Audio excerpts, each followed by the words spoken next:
Well, if it isn't our old friend, Blue Spirit. Blue Spirit, why do you look so down? It's my waifu. Your what? My waifu. I'm pretty sure she's seeing another guy. What does that mean? Why would you think something like that, Blue Spirit? It's really sad. Well, there's this guy and he's running around and he's flashing it all over town. What's he flashing, Blue Spirit? He's flashing my lady's miracle. I try every day. I fight these silver knights, and I try and get their ears, but they just won't give them up. And I try and take them to my waifu, but there's this guy running around, and he's... I'm pretty sure she gave him the suck and the miracle, because he's running around and he's killing us with it, with my lady's miracle. And I can't take it anymore, man. Whoa, Blue Spirit, calm down, man. This is, unacceptable, dude. You must respect the suck. I can't. No matter how hard I try, all I can think about is how when the red man comes over, the fog wall comes up, and I can't get in to see my waifu. I know what she's doing in there, and what's sad is a part of me likes it. She's given him the suck, but she's given me the cuck. And I just... I can't deal with it. That's a very sad story you've told us, Blue Spirit. I don't know what to tell you, man. I mean, I'm not here to kink shame you or anything. You just keep doing you, man, and keep hunting those ears. I just think about him out there using the miracle on us blues, while I'm over here just trying to prove to my waifu that I deserve it. Well, look, just stick with it. I'm sure you guys will work this out.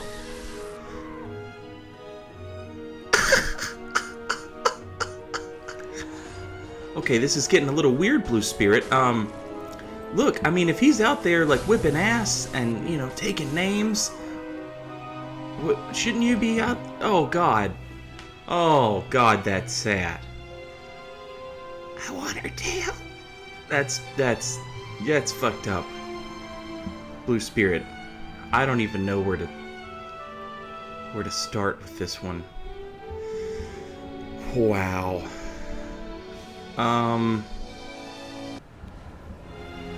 So, a few of you guys brought to my attention a couple different things. It was actually pretty cool. One was that the cleric's sacred chime had better spell buff at 30 faith than the chime I was currently using, which was Felionor's. I looked it up, and the damage was actually pretty significant. I do love rubbing it in Blue Spirit's face. Where do you think you are?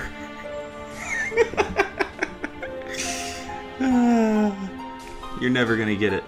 Never fucking ever. Yeah, so the cleric's sacred chime, if you'll hang on, I know this is completely unprofessional, but I'm looking around for a piece of paper. Well, just take my word for it. I wrote some numbers down. The cleric's sacred chime gave me about 10 more AR than did Felionor's. If I put on the priestess ring, which another one of you guys suggested, if I put on the priestess ring before I actually cast Darkmoon Blade, that gets me up to 35 faith, which actually increased my AR by about 20. Then I could swap to the hunter's ring, which actually ended up increasing my AR by about 30 altogether, which was pretty cool. Now, in the heat of the moment, you can't always rely on that, obviously, but it in situations, it made me better appreciate like each moment that I had to cast the miracle, and then go on about my business. Now, for the most part, when I was recording these invasions, obviously for obvious reasons, I was just out there looking for blue spirits to to cuck with Darkmoon Blade.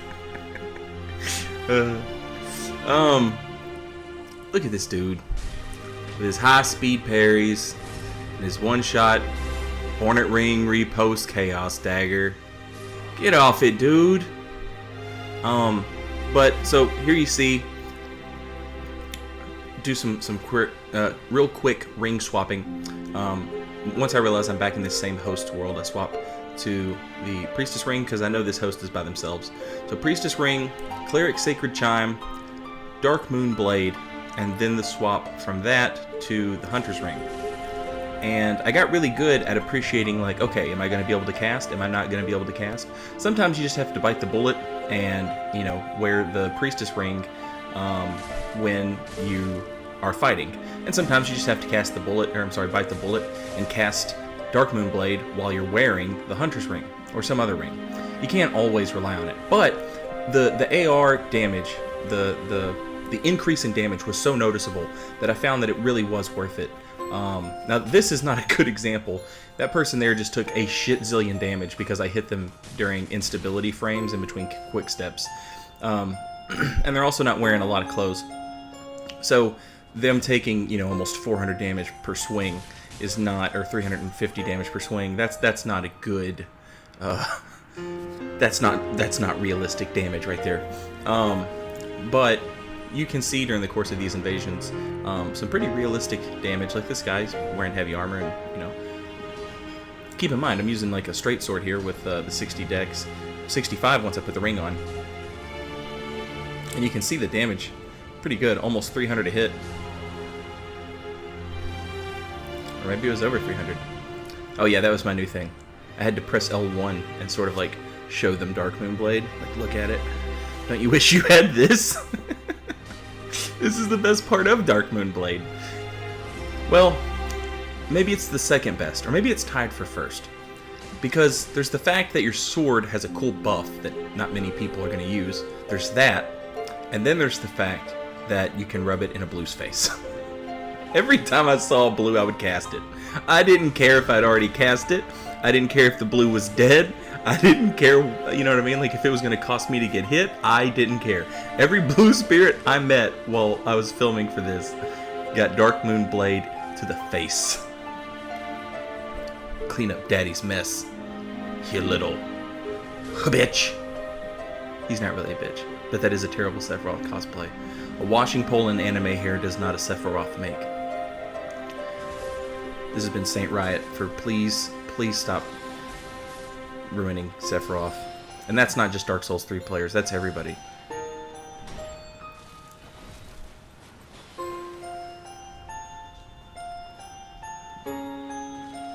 Now, one of my favorite parts about this build is just how fantastic your damage is in really crazy situations where, you know, like, sometimes invasions are won in an ugly manner.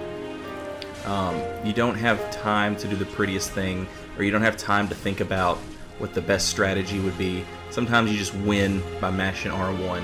And in those situations, this build does really well. In the spirit of that, what follows are some ugly invasions. 4 R1s. Granted, he had probably taken some damage before then. I still love Vow of Silence, if you couldn't tell. It's so great. Dark Sword Pyromancer. Haven't we seen this guy before? I feel like we have.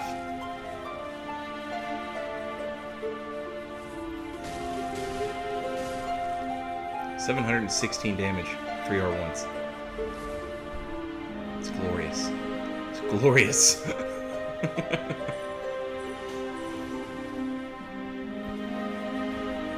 Now, this was a fun little invasion. I didn't even really mean to record this, in all honesty. It just sort of happened, and I thought it was worth putting up. So there were some mean ganks going on at Pontiff. There's always mean ganks going on over at Pontiff. If I might, Pontiff ganks are basically the equivalent of a try-hard gank, if that makes sense, okay? So Pontiff invaders really need to be try-hard invaders. There's a lot of times when you invade at Pontiff and you just get absolutely smoked because your teammates have no idea what they're doing. Now, a lot of times the best way to learn something is to just kind of lurk and watch people do it. Pontiff is not one of those things. Pontiff is like invading, but there's no training wheels, because half the time you get here, all the enemies are already dead.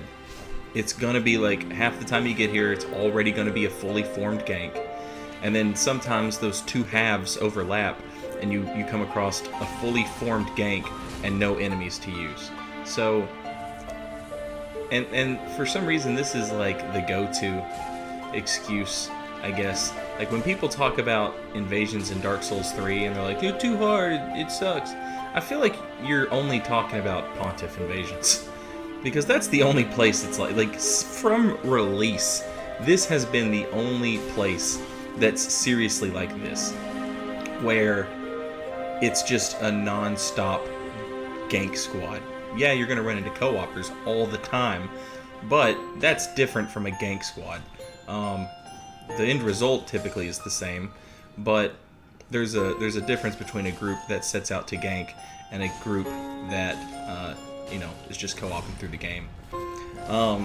So, having said all that, my boy Tony shows up. If any of you guys are familiar with, if any of you guys watch the stream, make sure you head over to twitch.tv/Saint Riot. Click that subscribe button and join the Riot Squad. I'm sorry. Tony's that motherfucker that's always ganking me with blues on stream. But Tony is actually a really good invader. And so I was on the Discord, and I was like, man, ganks are mean tonight. Watch this. Are you serious? Who else is gonna put an R1 spam montage in a fucking video on YouTube? Just this guy, because yeah.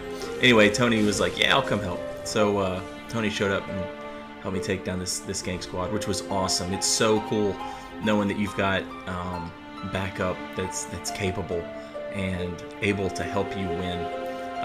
Actually, from this point on, Tony pretty much just took care of the damn thing. I just went over here to make sure that if the host came back to resummon that phantom, the host would at least have to get through me before they could summon the phantom again. So I just came here and hung out. But fortunately, it was a non-issue. Tony took care of it for me, which was fucking awesome. Thank you, Tony, and thank you guys very much for watching. It's much appreciated. I know I've done like 3 videos in a row on this miracle build, but this is something different for me. So I've been like super in-depth exploring all the options available to me for just this kind of character, and I gotta say, I love it. Thanks, guys. See you later.